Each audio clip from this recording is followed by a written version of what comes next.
स्वागत है आपका देवभूमि समाचार में। मैं हूं आपके साथ जो है बढ़ते हैं खबरों की ओर। देहरादून से खबर सामने आ रही। सीएम धामी का आज कार्यक्रम सुबह 11:20 पर शिक्षा निदेशालय पहुंचेंगे मुख्यमंत्री पुष्कर सिंह धामी। उत्तराखंड बोर्ड के 10वीं 12वीं टॉपर छात्रों के दल को रवाना करेंगे मुख्यमंत्री। भारत दर्शन शैक्षिक भ्रमण पर ये छात्र जा रहे हैं जिन्हें सीएम पुष्कर सिंह धामी रवाना करेंगे। उत्तराखंड शिक्षा विभाग ने नई शुरुआत की है, तो भारत दर्शन शैक्षिक भ्रमण पर छात्र जा रहे हैं। देहरादून से यह खबर सामने आ रही है। उत्तराखंड बोर्ड के 10वीं 12वीं टॉपर छात्रों के दल को सीएम पुष्कर सिंह धामी रवाना करेंगे। तो बात करें जिस तरीके से देहरादून से यह जानकारी सामने आ रही है।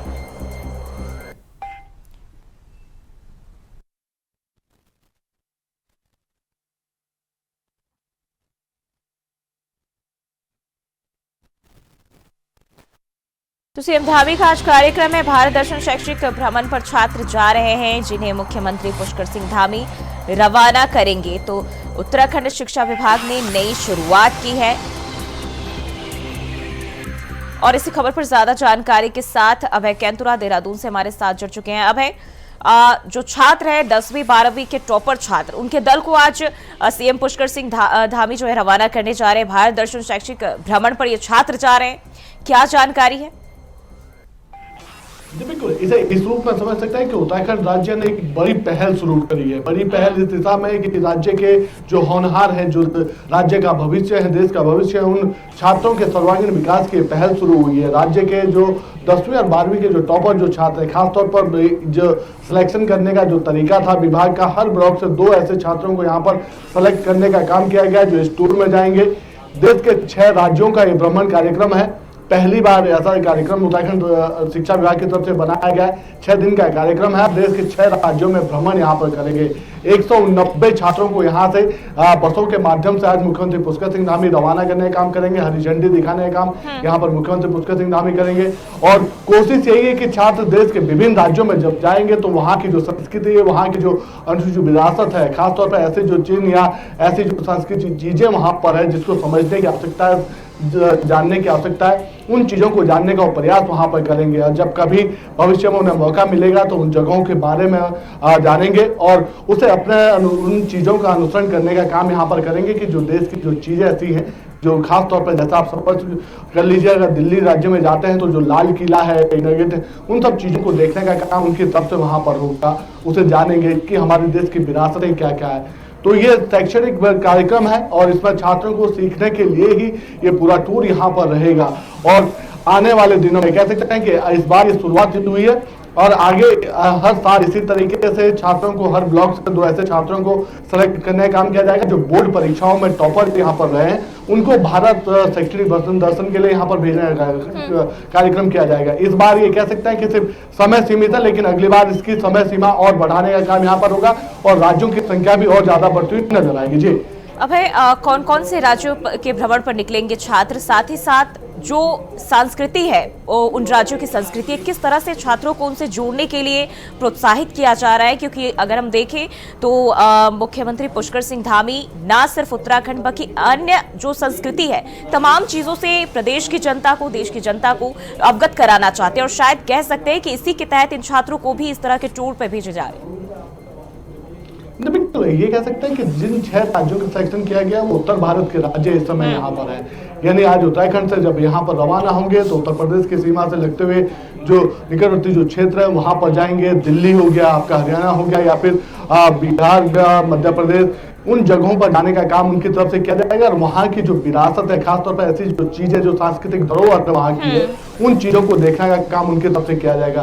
कुछ जैसे म्यूजियम्स में भी जाते हैं, काम उनकी तरफ से वहां पर होगा जहां पर बच्चों को और सीखने की आवश्यकता है। यानी वो देखेंगे कि किस प्रकार से देश की जो संस्कृति है, विभिन्न राज्यों की जो संस्कृति होती है, वहाँ की जो विरासत है, उसको समझने का प्रयास उनकी तरफ से यहाँ पर किया जाएगा। शैक्षणिक कार्यक्रम इसलिए भी कि बच्चे जो अभी से ही जिनकी जिज्ञासा बहुत होती है जानने का, वो काम करते हैं कि किस राज्य की संस्कृति कैसे होती है, उसकी विशेषताएं क्या है वहाँ पर, उन सब चीज़ों को देखेंगे। और इस दौरान कई ऐसे गणमान्य लोगों से उनकी मुलाकातें भी वहाँ पर होंगी, जैसे राज्यों के मुख्यमंत्री हो गए या राजभवन में जाएंगे तो राज्यों के जो राज्यपाल होंगे उनसे भी मुलाकात का समय वहाँ पर रहेगा। कुछ ऐसी विभूतियां वहाँ पर होंगी जिस विभूतियों से वो बातचीत वहाँ पर करेंगे और उनसे जानेंगे कि किस प्रकार से वो अपने अपने क्षेत्रों में जो महारत हासिल की है उसके लिए किस प्रकार से उन्होंने प्रयास वहाँ पर किया है। तो उन सब चीज़ों को समझने का प्रयास इन छात्रों के पास रहेगा। ये छात्र जब वापस लौटेंगे तो अपने स्कूल में अन्य दूसरे छात्रों को बताने का काम करेंगे कि उनके द्वारा जो शैक्षणिक भारत शैक्षणिक दर्शन जो कार्यक्रम था उसमें क्या कुछ देखने का काम किया गया, क्या कुछ उन्होंने सीखा वहां पर है, और उसको फिर बताने का काम उनकी तरफ से यहाँ पर किया जाएगा। तो ऐसे में दूसरे छात्र भी प्रेरित होंगे और परीक्षाओं में बेहतर प्रदर्शन करने के लिए उत्सुक होंगे और अगली बार भी वो कोशिश ये करेंगे कि जो जिस प्रकार से इस बार जिन छात्रों का सिलेक्शन हुआ उसी तर्ज पर उनका भी सिलेक्शन हो और वो भी इस भारत शैक्षणिक कार्यक्रम में टूर में जाने का काम वहां पर कर सके। जी, यानी कि छात्रों को प्रोत्साहित करने के लिए एक अहम पहल मानी जा सकती है। अभय बने रहिए हमारे साथ, आगे भी आपका रुख करते हैं। बढ़ते आगे, बांग्लादेश में अल्पसंख्यक हिंदुओं और दूसरे धर्मों के ऊपर हो रही हिंसक घटनाओं को लेकर इन दिनों देश भर में विरोध प्रदर्शन हो रहे हैं। देहरादून में उत्तराखंड वक्फ बोर्ड के अध्यक्ष शादाब शम्स ने कहा कि अब समय आ गया है देश भर के लोग एकजुट हो और बांग्लादेश का कड़ा विरोध करें। शादाब शम्स ने कहा कि जब सभी प्लेटफॉर्म में बांग्लादेश का विरोध होगा तो उसे सबक मिल पाएगा और वहां रह रहे अपने भाइयों को हिंसक घटनाओं से निजात मिल जाएगी। तरह से बांग्लादेश के अंदर वहाँ के अल्पसंख्यक समाज के ऊपर अत्याचार हो रहा है, खुलेआम उनकी हत्याएं की जा रही हैं। मुझे लगता है हजारों की संख्या में लोगों को मौत के घाट उतार दिया गया है। हिंदुस्तान का अल्पसंख्यक समाज चुप क्यों है? वो आगे क्यों नहीं आ रहा है? उसको आगे आना चाहिए। जो विभत्स कांड हो रहे हैं, ये इतनी घिनौनी हरकतें, जहां एक तरफ मातम करते हैं यहाँ के लोग अल्पसंख्यकों के ऊपर, जरा सा कुछ हो जाता है, जहां हजारों लोग मार दिए गए, उसके लिए कोई आवाज नहीं उठा रहा है। मेरा विनम्र निवेदन है कि लोगों को आगे आना चाहिए, भारत के लोगों को आगे आना चाहिए और देश की सरकार से गुहार लगानी चाहिए किसी भी कीमत पर बांग्लादेश को सबक सिखाया जाए और वो जो वहाँ हत्याओं का सिलसिला चल रहा है उसे रोका जाए। मैं ये कहता हूँ कि जिस तरह से बांग्लादेश का जन्म भारत के कारण हुआ और इस वक्त बांग्लादेश एक जमाते इस्लामी के खूनी पंजे में जकड़ा हुआ है और वहाँ कम्युनल पॉलिटिक्स बहुत ज़्यादा हो रही है, खासकर हिंदू समाज को टारगेट करके हिट किया जा रहा है। मुझे लगता है कि जिस तरह से हमें यहाँ मुस्लिम समाज के लोगों को यहाँ दर्द होता है, जो अपने आप को अल्पसंख्यक कहते हैं, अगर वहाँ कुछ लोग मर जाते हैं, जहाँ हजारों लोगों की हत्या की जा रही है, उनका कत्ल किया जा रहा है, मुझे लगता है कि इसके लिए मुस्लिम समाज को भी आगे आना चाहिए और इसकी खुलेआम इसका विरोध करना चाहिए, इसकी निंदा करनी चाहिए। ये वक्त है कि आप मानवाधिकारों की बात करें। ये वक्त है जब आप बताएं कि नहीं, दुनिया में कहीं भी अगर किसी का कत्ल होता है तो इंसानियत का कत्ल है, हम उसके खिलाफ हैं। और उत्तराखंड में कल शाम 6 बजे के बाद मौसम में बदलाव देखने को मिला। रात होते होते उत्तराखंड की पहाड़ियों ने सफेद बर्फ की चादर ओढ़ ली थी। कई दिन से हो रही मौसम विभाग की भविष्यवाणी कल सच हो गई। उत्तराखंड में इस साल का बर्फबारी का सीजन भी शुरू हो चुका है। बद्री, केदार, गंगोत्री, यमुनोत्री सहित हर्षल, चक्राता, मुनस्यारी आदि पहाड़ी कस्बों में भी जमकर बर्फबारी हुई। देहरादून मौसम विज्ञान केंद्र के मुताबिक मौसम के बदलाव से अधिकतम तापमान में 3 से 5 डिग्री तक की गिरावट होगी। देहरादून, उत्तरकाशी, चमोली, अल्मोड़ा, टिहरी, पौड़ी, गढ़वाल, नैनीताल, चंपावत, रुद्रप्रयाग, पिथौरागढ़ और बागेश्वर जिलों में कहीं कहीं बारिश होने की संभावना है। वहीं बर्फबारी होने से पर्यटकों के चेहरे जरूर खिल उठे हैं।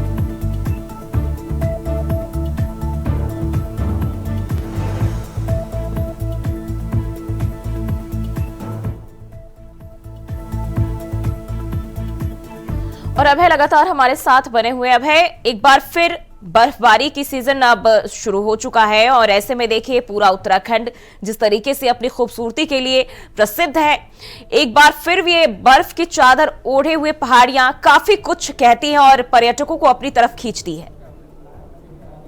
जी बिल्कुल, ये कह सकते हैं कि सैलानियों की जो लंबी मुराद थी वो आखिरकार पूरी हो चुकी है। उत्तराखंड में मौसम ने अपनी करवट बदली है और मौसम में इस करवट बदलने से कह सकते हैं कि राज्य के जो ऊंचाई वाले जो क्षेत्र है, खासतौर पर 2500 मीटर से ऊंचाई वाले जो क्षेत्र थे वहां पर बर्फ की सफेद चादर ओढ़ चुकी है।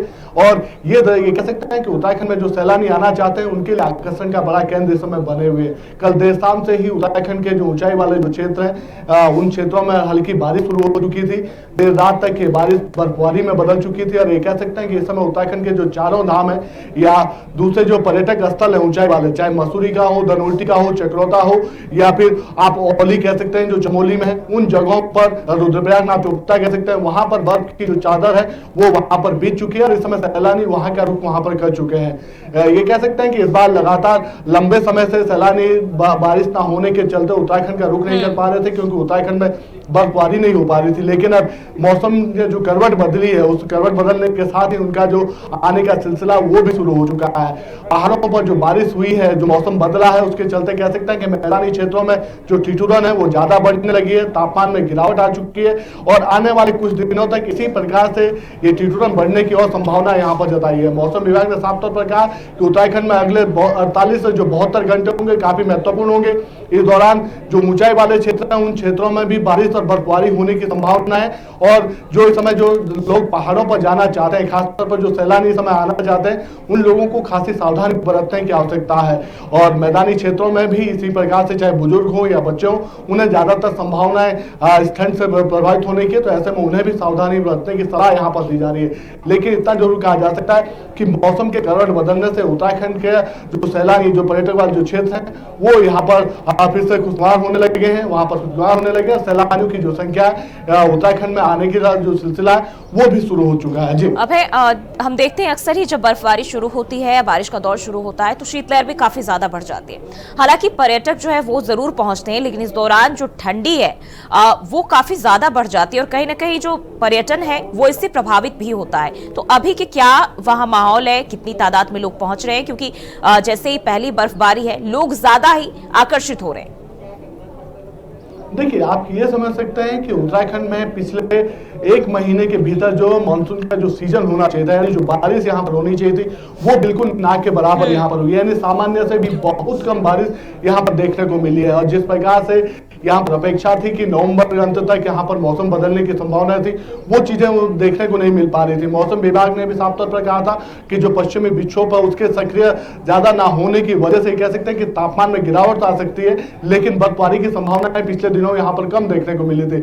लेकिन अब ये कह सकते हैं कि उसमें परिवर्तन हो चुका है। ऊंचाई वाले क्षेत्रों में बारिश और हल्की बर्फबारी यहाँ पर शुरू हो चुकी है। ज्यादातर जो पर्यटक जो स्थल है ऊंचाई वाले क्षेत्रों में जहां पर इस समय सैलानी जाते हैं वहां पर बर्फ की चादर ओढ़ चुके हैं वो लोग। ये कह सकते हैं कि वो इस समय रमणीक स्थलों में तब्दील वहां पर हो चुके हैं। सैलानी बाहर से आना यहाँ पर शुरू हो चुके हैं। जैसे जैसे समय आगे बढ़ेगा, ये कह सकते हैं कि जैसे जैसे समय शुरू होगा, यहाँ पर जो सैलानियों की जो आमद होगी वो सबसे ज्यादा यहाँ पर देखने को मिलेगी। उत्तराखंड के ऐसे सभी हिल स्टेशन जहां पर इस समय बर्फबारी के लिए लोग आता है, बर्फबारी का आनंद लेने के लिए लोग आते हैं, उनको लिए भी कह सकते हैं कि इस समय सबसे खुशगवार मौसम है और वो लोग यहाँ पर आना चाहते हैं। और ये कह सकते हैं कि ये उत्तराखंड की पर्यटन इंडस्ट्री के लिए सबसे अच्छा समय यहाँ पर कहा जा सकता है, क्योंकि चारधाम यात्रा के बाद जब चारधाम यात्रा का समापन हो जाता है तो उसके बाद उत्तराखंड के लिए ये इस समय पर्यटकों के लिए सुनसान कहा जा सकता है। लेकिन जैसे ही बर्फबारी शुरू होती है उत्तराखंड के सभी हिल स्टेशन इस समय सैलानियों से भरे हुए नजर आते हैं। तो अब बर्फबारी का ये कह सकते हैं कि मौसम बदलने से बर्फबारी शुरू हो चुकी है, तो ज्यादातर सैलानी अब उत्तराखंड का रुख करना शुरू कर चुके हैं। यानी कि एक बार फिर से बर्फबारी की चादर हो रही है, पहाड़ियां अपनी तरफ लोगों को खींच रही है। बहुत बहुत शुक्रिया है तमाम जानकारी के लिए। तो मौसम विभाग की ओर से जो अलर्ट जारी किए जा रहे थे, आखिरकार वो भविष्यवाणी सच हो गई। और रुकते हैं एक छोटे से ब्रेक के लिए, फौरन हाजिर होते हैं। और ब्रेक के बाद फिर से स्वागत है आपका। सीधे चलते हैं देहरादून, जहां सीएम पुष्कर सिंह धामी लाइव है।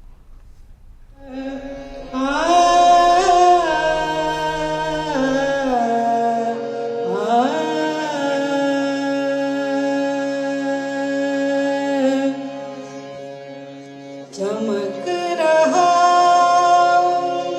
तुंग हिमालय, यह नगराज हमारा ही है। चमक रहा तुंग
देहरादून से आप लाइव देख पा रहे हैं सीएम पुष्कर सिंह धामी, जहां शिक्षा विभाग की ओर से एक नई पहल की गई है और इसी के तहत देहरादून में कार्यक्रम का आयोजन किया गया, जहां मुख्यमंत्री पुष्कर सिंह धामी पहुंचे हैं। साथ ही साथ इस दौरान बड़ी संख्या में छात्र भी इस कार्यक्रम में शामिल हुए। आपको बता दें, जो छात्राएं हैं उन्हें भारत दर्शन के लिए, भारत भ्रमण के लिए 6 राज्यों में भेजा जाएगा और इसी के तहत इस कार्यक्रम का आयोजन किया गया है। देहरादून में शिक्षा निदेशालय में इस कार्यक्रम को आयोजित किया गया है, जहां बड़ी संख्या में जो मेधावी छात्र हैं वो पहुंचे हैं और मुख्यमंत्री पुष्कर सिंह धामी भी इस दौरान आयोजित किए जा रहे कार्यक्रम में शामिल हुए, जहां सांस्कृतिक कार्यक्रम का भी आयोजन किया गया।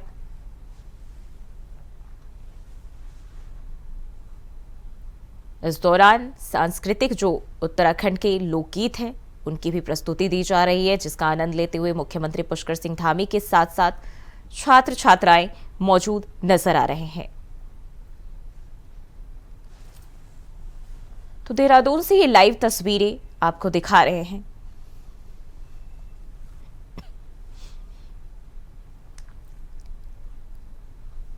तो भारत दर्शन के लिए छात्र छात्राओं को रवाना किया जाएगा।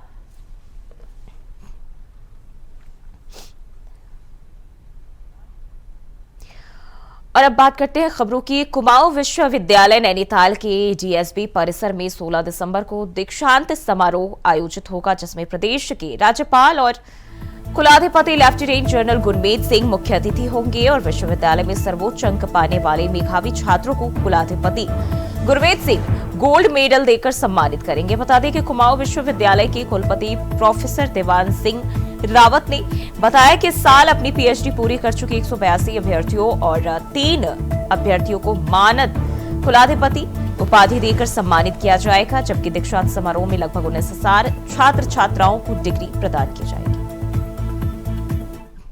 चांसलर जो गवर्नर साहब हमारे हैं, उन्होंने 16 दिसंबर का टाइम दिया है, तो आज executive council and academic council में डेट को अप्रूव किया गया।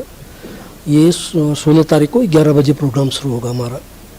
एंड इस साल 19,570 बच्चों को डिग्री मिलेगी यूजी एंड पीजी, एंड 182 बच्चों को पीएचडी डिग्री मिलेगी। मानद उपाधि की उसके लिए जो है 3 नाम executive council and academic council के थ्रू अप्रूव करके ऑनरेबल गवर्नर साहब को भेजा गया है। तो जब तक वो अप्रूव नहीं होता तब तक हम नाम डिस्क्लोज नहीं कर।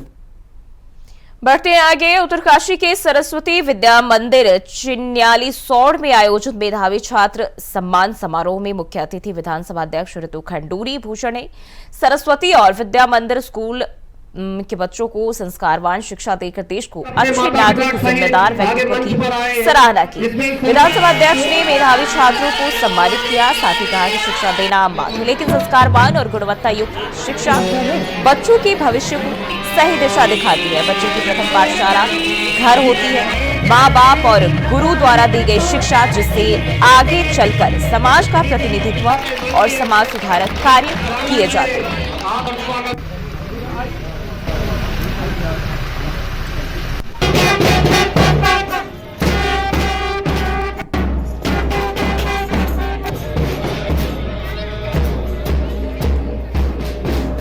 अपने माता पिता सहित आगे मंच पर आए। इसमें तो छात्र समारोह का आयोजन और मेधावी छात्रों को इस दौरान सम्मानित किया गया है। विधानसभा अध्यक्ष पहुंची वहां ऋतु खंडूरी और उन्होंने सम्मानित किया। तो छात्र सम्मान समारोह का आयोजन, उस दौरान ये खूबसूरत प्रस्तुति, सांस्कृतिक प्रस्तुति भी दिए गए।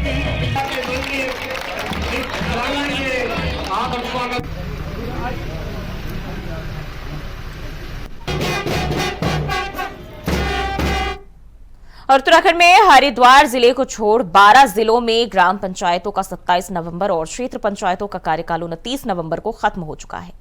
वहीं निकाय चुनाव की तारीखों को लेकर स्थिति अभी भी साफ नहीं है। हालांकि राजनीतिक गलियारों में इन चुनावों को लेकर चर्चाएं तेज हो चुकी है। बीते 2 दिन पहले राज्य निर्वाचन आयोग द्वारा नगर निकायों की निर्वाचक नामावली को अपडेट करने संबंधी निर्देशों के बाद संभावना जताई जा रही है कि प्रदेश में 102 स्थानीय नगर निकायों के चुनाव अगले साल चल सकते हैं। निकाय चुनाव न करने को लेकर कांग्रेस बीजेपी पर लगातार हमलावर दिख रही है। बद्रीनाथ से कांग्रेस विधायक लखपत सिंह बुटोला ने बीजेपी पर गंभीर आरोप लगाते हुए कहा कि भाजपा निकाय चुनाव कराने से डर रही है।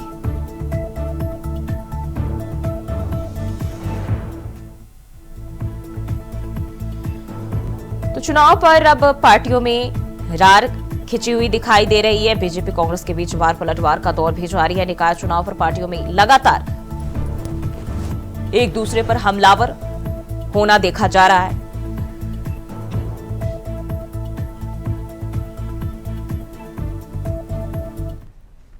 और देवभूमि समाचार में फिलहाल के लिए बस इतना ही। खबरों के लिए बने रहिए इंडिया वॉइस के साथ।